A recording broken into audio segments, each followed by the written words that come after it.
may ano ako, may venue ako na isa-isahin yung mga kasinungalingan mo. So kasuhan mo ako. Di ba, sabi mo, sana isama na lahat yan. Sama na yan si Cayetano sa ICC. Kasi gusto nyo mawala kami kasi may political agenda kayo. Di ba? May political agenda kayo eh. Nangarap na kayo eh.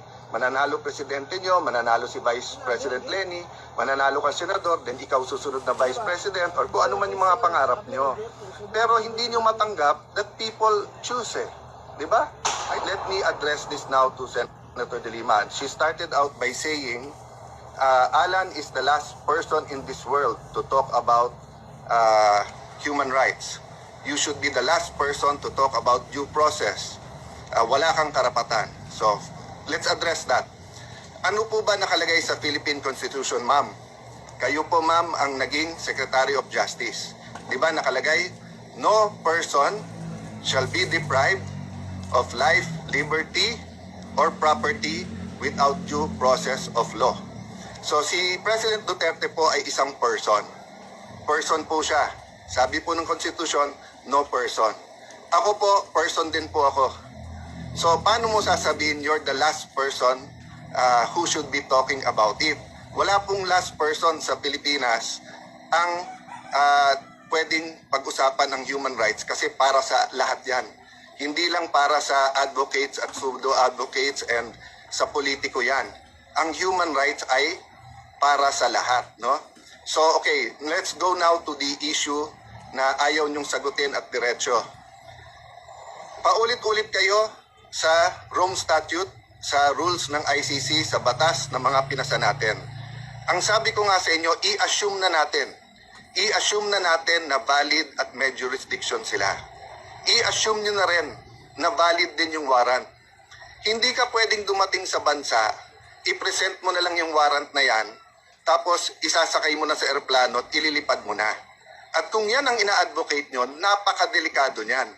Kaya pala sinasabi mo, isama na ako. In the next few days po, hindi lang si Senator Bato yan ang gusto ni Senator De Lima at ng iba nilang mga kaanib, gusto nila pong ubusin ang mga kalaban nila sa politika.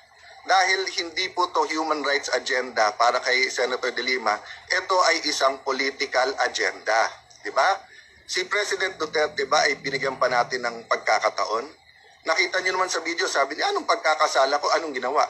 So, hindi ko na nga inisa-isa yung paglabas ng aeroplano, hindi pa hawak yung warrant, yung hindi pagpasok ng ibang mga abogado niya, kasama yung anak niya, etc. No? Doon na lang ako sa hindi ba dapat binigyan ng reasonable time kung whether that's the writ of habeas corpus o kanilang TRO, hindi ba reasonable time? Tapos yung ibang advocates, nakita ko, nagpo-post sila, Muten Academic na panalo na outsmart na sila kasi nasa aeroplano na, hindi na ibabalik ng ICC yon. So, yun nga ang tanong ko sa inyo eh. Yun nga po ang sabi po ni Senator De Lima, ang test daw ng human rights yung sa pinakamaliit na Pilipino. Partly correct lang yon po, ma'am.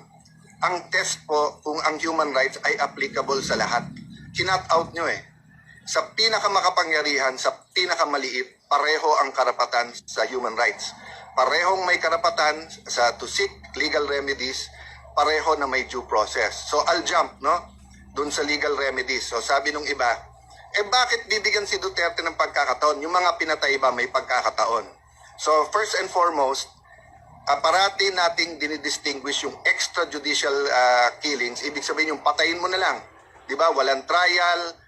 At dinidistinguish natin po yung mga tinamaan dahil nga sila nagbarilan, mga sindikato para hindi mahuli. Di ba? So hindi state, hindi po mga alagad ng batas ang pumatay doon. And then dinidistinguish mo rin yon dun sa mga police at militar na may raid and then they protected their own life. So the point is, ang ginawa ni Senator De Lima sa hearing sa Senate, I'll go through this deeper later on. Ang ginawa niya sa hearing, hindi niya sinabi sa madlang people, sa atin lahat, na during her time as Justice Secretary, iniba nila yung definition ng extrajudicial killing. Hawak namin po yung mga papeles noon. So tapos pinapalabas niya na libo-libo na ang napatay. Na hindi niya sinasabi na ang extrajudicial killing nung siya ang Justice Secretary ay mahigit 10,000. At never ko sinabing kulang ang napatay o pumatay. I mean, you're making me out to be a monster, ma'am, na hindi naman totoo. So at this point, I want to challenge yung mga famed fact checkers. Oh, yan ha. Rappler, yung mga investigative journalism. Oh, i-fact check nyo na lahat ng sinabi ni Senator De Lima kasi ang daming mali sa sinabi niya. Kailan ko sinabi na kulang pa yung patay? I always said that every life is valuable. Diba? Parati natin sinasabi yung sanctity of life, no? So, ang punto po dun sa mga nagsasabi kay Duterte na